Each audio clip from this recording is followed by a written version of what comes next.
Hey guys, it's Kobe again, coming at you with entry number 19 in my DDP yoga vlog. This one might be a little long, we'll see, but I basically just want to talk to you about just a revelation I've had over the past few weeks. It really started when I got my car 2 weeks ago. It was something where I was trying to figure out what I wanted to do. As far as getting a new car, and I talked to a bunch of people, and they were like, "Oh, it's a great idea." And I was covering my bases. I was making sure that it was smart for me financially, and it was smart for me and Alex, and it was just a good overall choice. And I ended up asking so many people, and they were like, "Yeah, it's a great idea." So I let all these other people seemingly talk me into get a car. And then I talked to other people, and they were like, "It's not a good idea. You should just spend money, putting more money into your Nissan, making sure it runs quite a few more years and doing all that." And so I've changed my mind and didn't want to get it. And it was almost like I made the decision on my way to the place to see if I was going to do it.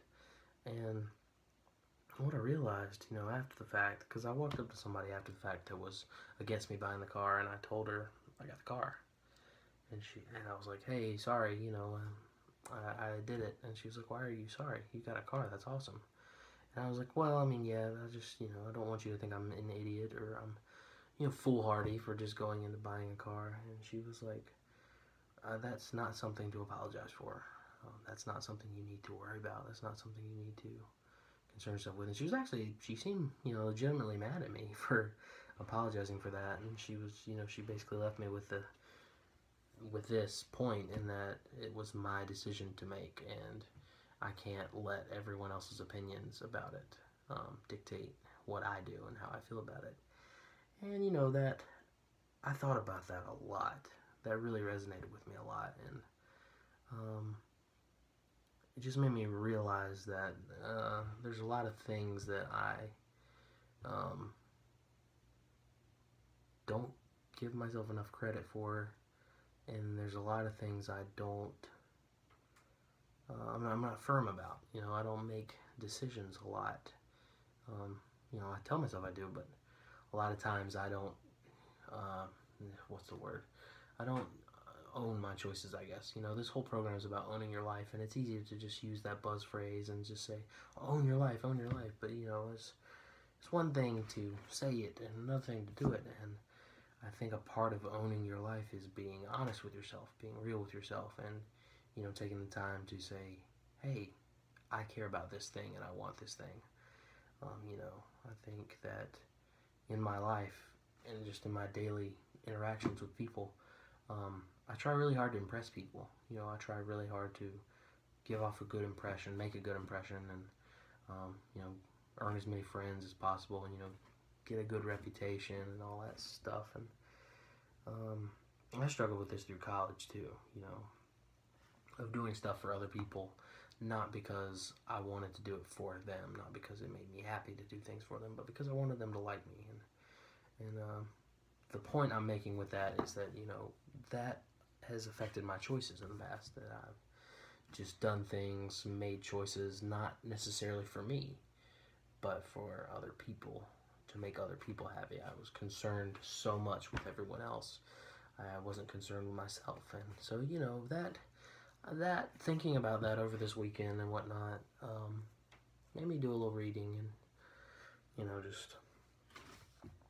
just a lesson that I always struggle with, and something I always need to refresh myself on, work on. But it really made me think about loving myself and being more fair to myself, and being honest with myself, taking care of myself. And I've talked about this before in the vlog, but it's about loving yourself. And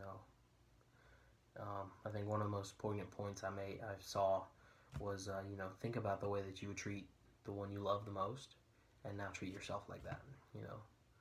And that's not to say you should be selfish, and that's one of the bigger struggles I've had, because most of my life I was raised to not be selfish. It was a big thing that was ingrained in me from the time I was very young. Is give of yourself to other people, don't be selfish. And as great of a lesson as that is, it's kind of come back and bitten me in the butt because I don't know how to give enough to myself. So the biggest point I'm just trying to say is that I had this realization that I don't make enough choices for me. I don't love myself enough. It's not to say that I hate myself, but it's more that I just don't give myself credit. I don't focus on myself and my mental well-being as much as I should, you know.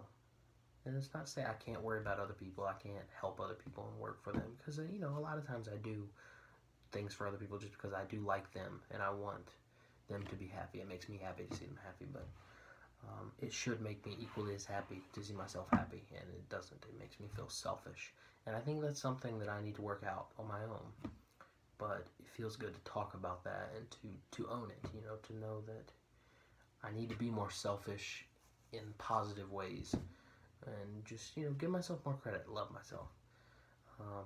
But yeah, so that is what owning your life is really about, and that's something I'm definitely gonna be working on more. Just making more firm choices, being more, I guess, strong-willed with myself and with those around me, and, you know, standing up for what I want and what I believe, and not being a pushover. That's a battle in and of itself, but, you know, just learning how to love myself and say, hey, this is what I want, and I'm not going to yield just on principle. You know, I'm gonna stand up for what I want and talk to you about what I want, and you know, and just be the best me for me. But I feel like I'm rambling. But with the last thing that I want to say that goes hand in hand with that is that right there I was tempted to say sorry, and that's a great segue to the last part, because I want to say sorry less.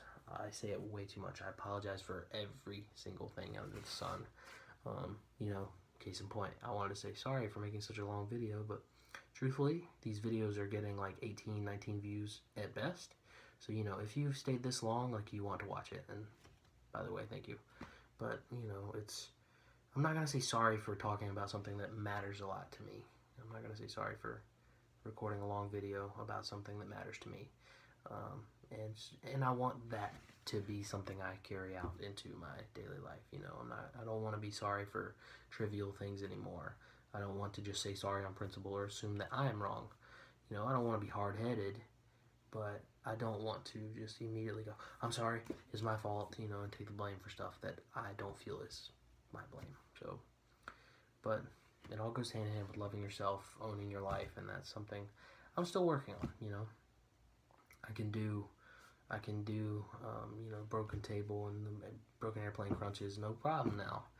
But, you know, it's not just about doing the yoga. It's not just about eating healthier. It's about being healthier and being stronger, having a stronger mind. So, but on that note, thank you for watching. 8 minutes long, the longest video I've made yet. But it feels good to talk about that and to you know, really visualize what I want to do and own my life. So, anyways, this was entry number 19. Yeah, 19. But yeah, I'll see you next time. Bang.